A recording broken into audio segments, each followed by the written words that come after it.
Mga kariyoko, ito, jackhammer. Hindi siya yung 16 kilos ha.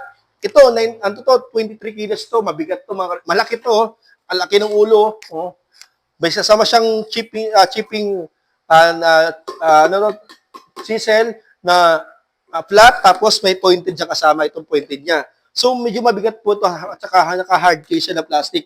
Okay? Ito mga karyoko, ginagamit sa mga minings, yung mga basketball court, renovation ng mga lalaking building, highway, daan, kasi 95 mm siya, malaki talaga siya.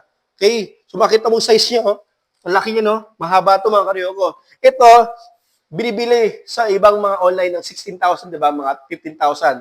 Misan, bababa na yung 10,1, di ba? Sa akin po mga karyoko, 7,000 lang siya.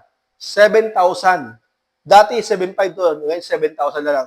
95mm demolition hammer. Maraming salamat po. Available sa Quiapo, Manila, and Das Marias, Cavite. Thank you.